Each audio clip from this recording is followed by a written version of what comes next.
the national security team for Obama. That was announced today. Robert Gates, Secretary of Defense, Hillary Clinton, Secretary of State, and General James Jones to be NSA, National Security Advisor. I know my thoughts about it, and I've discussed it on the show a decent amount. I'm actually much more curious about what you think, Wes. In which appointment? Well, let's start at the top. Let's go to Robert Gates first. What's your thought about holding him over? Look, Robert Gates did a good job as Secretary of Defense in just making sure that we didn't launch a war with Iran before Bush left office. Mm-hmm. He's probably not that partisan a guy. I mean, I haven't seen it in anything he's done. James Jones, probably same thing. I mean, neither one of them is a Democrat at all.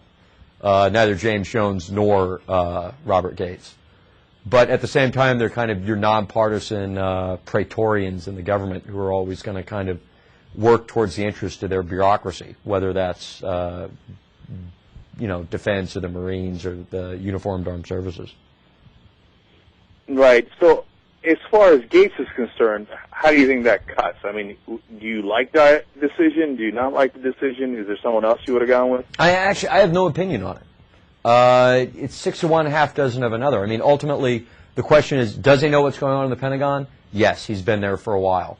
Does he have support in the Pentagon? Yes, he has institutional support, and he's got support that's bipartisan to make changes. So, I don't see any problem with Gates. He's going to do what the president tells him. I mean, they all are. Yeah. I was mentioning, maybe the last show that we did live, that Obama could use Gates effectively since he basically does what he's told. He's good at that. But he has this Republican cover to him that Obama could use him to appear to be bipartisan. Look, even Gates agrees to what I'm doing, because basically Bush did the same thing with Gates. He's like, look, even Gates says the surge is going to be okay. And, since Gates was considered a centrist, that gave Bush some credibility on it. So yeah, but this also goes to the heart of what we were talking about in the last half hour, which is, look, the reality is you're not changing America's foreign policy strategy that much. Mm-hmm. I mean, look, we're not altering any of our larger national security directives in terms of who we're going to fight for, what countries we're going to be interested in, how we're going to wield our influence. I mean, we're still keeping the empire alive. It's a question of what color the Band-Aids on it going to be. Are they going to be green Band-Aids? Are they going to have smiley faces on them? Is it going to be a frown? But you're still trying to patch up the empire more or less.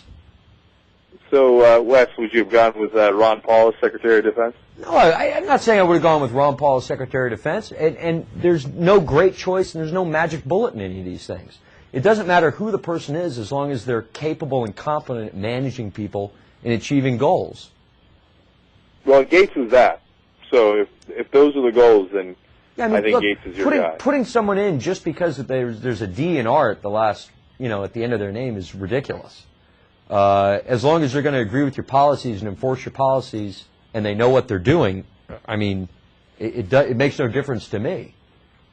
My only concerns with the administration right now is there going to be justice for what went on for the last 8 years? Yeah, well, I got an answer for that. It's a short answer. No. Yeah, see, that's wrong. Yeah. And it's the exact same mistake that Bill Clinton's people made in 1992, and they came in and said, Iran-Contra, forget it. None of those people matter. They're going to be too old to be back in power when it's back. Let bygones be bygones. The same exact criminals came back in from Iran-Contra to do everything they did in the last 8 years. And it goes all the way back to Nixon. And Ford. It goes all the way back. It's this kind of cancerous, we're a law unto ourselves, piece of the Republican Party, not even the Republican Party, the right wing in this country. And they need to be punished for it. I mean, look, people were tortured to death. Not just one or two people. Like, more than 100 people were tortured to death. And you can bet at least 3/4 of those people were totally innocent. Yeah, and it drives me crazy, Wes. And I have certain expectations of Obama. I think that they are very realistic. I want him to at least, bring the Constitution back to what it was, stop torturing people, and stop senseless wars.